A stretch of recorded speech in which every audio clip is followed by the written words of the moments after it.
नमस्कार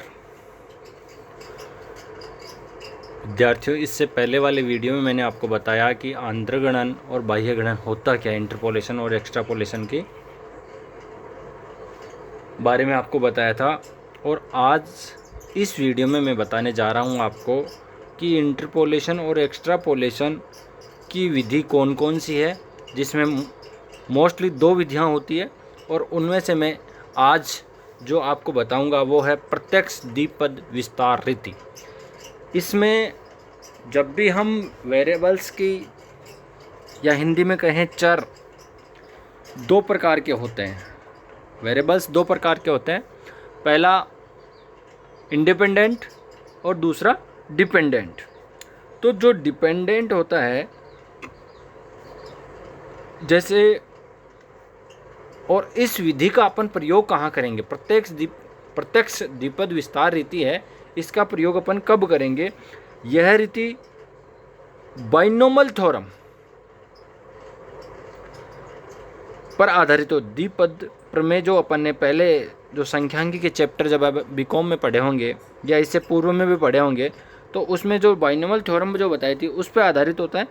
और इसका प्रयोग तब किया जाता है जब 2 शर्त पूरी होती है।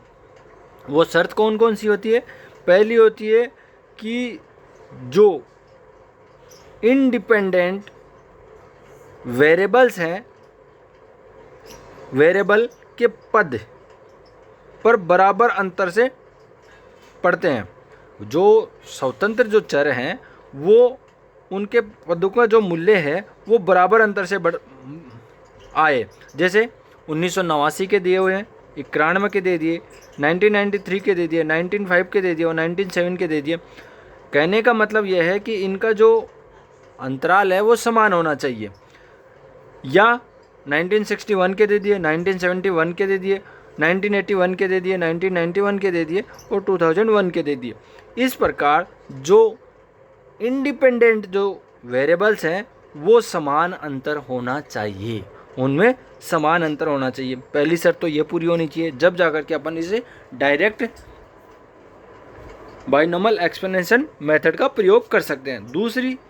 दूसरी है इन बराबर अंतर वाले पदों में से किसी एक अक्ष मूल्य के आश्रित पद y, तो जो इंडिपेंडेंट पद है, जो इंडिपेंडेंट होंगे उनको अक्ष मूल्य कहेंगे और जो डिपेंडेंट होंगे उनको y मूल्य कहेंगे।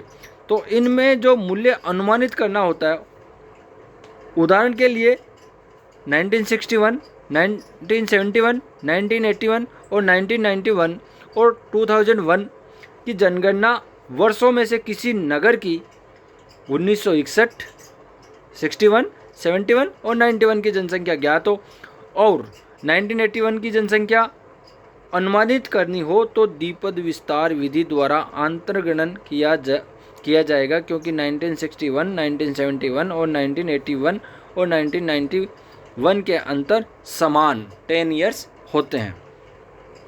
इसी प्रकार यदि 1961, 1971, 1981 और 91 और 2001 के भारत की जनसंख्या के आंकड़े ज्ञात हैं और उनकी सहायता से अगर 2011 के लिए जनसंख्या का बाह्य गणना करना हो तो भी यही रीति अपनाई जाएगी। कहने का मतलब यह है कि इनका अंतर समान होना चाहिए, जब ही अपन इसको प्रयोग में ला सकते हैं। इस मेथड को डायरेक्ट जो बाइनोमियल एक्सपोनेंशियल मेथड है इसको प्रयोग जब भी लाएंगे जब इनका अक्ष और y के जो मूल्य हैं वो उनमें ज़्यादा अंतर नहीं हो। जैसे अक्ष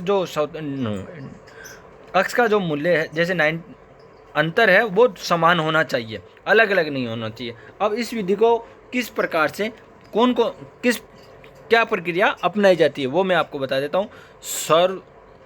स्वतंत्र चर मूल्य, समझ गए।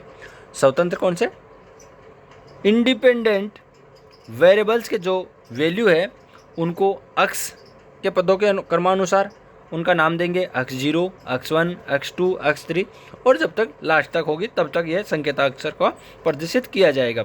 जो इंडिपेंडेंट है उनको अक्ष 1, अक्ष 0, अक्ष 1, अक्ष 2 और अक्ष 3 के आधार पर संकेत अक्षर देंगे। इसी प्रकार जो आश्रित है डिपेंडेंट है y वाले मूल्यों के लिए y0, y1, y2 और y3 आदि संकेतों का प्रयोग किया जाएगा। तो सबसे पहले तो ये काम करेंगे अपन, जितने मूल्य हैं उनको y1, y2, y3 के अकॉर्डिंग इन्हीं संख्याता अक्षरों में से एक अज्ञात होता है, इन्हीं में से एक अज्ञात होगा और y के जितने ज्ञात मूल्य हैं उतने क्रम के प्रमुख अंतर होंगे। लीडिंग डिफरेंस होगा को शून्य माना जाता है, लीडिंग जो डिफरेंस है उसको शून्य माना जाता है। अर्थात यदि 4 पद ज्ञात है तो चौथा प्रमुख फोर्थ लीडिंग डिफरेंस शून्य होगा, जो चौथा मूल्य होगा वो शून्य होगा।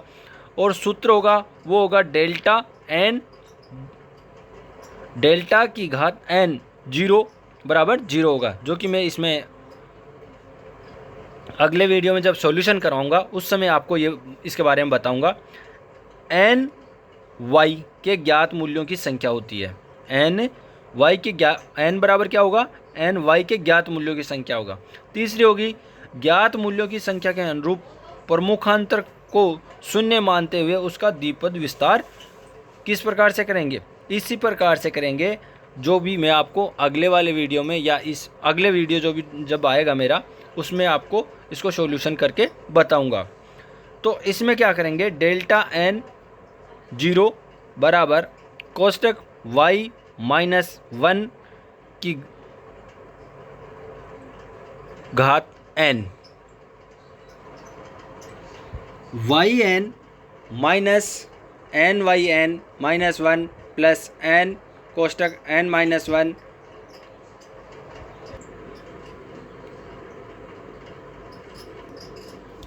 इसका जैसे जो मैंने फॉर्मूला आपको बताया उसमें y की power n minus n y की power n minus 1 plus n कोष्टक n minus 1 कोष्टक बंद डिवाइड बाई 1 इंटू 2 y की power n minus 2 minus n कोष्टक n minus 1 कोष्टक n minus 2 divide by 1 2 3 1 multiple by 2 multiple by 3 और फिर y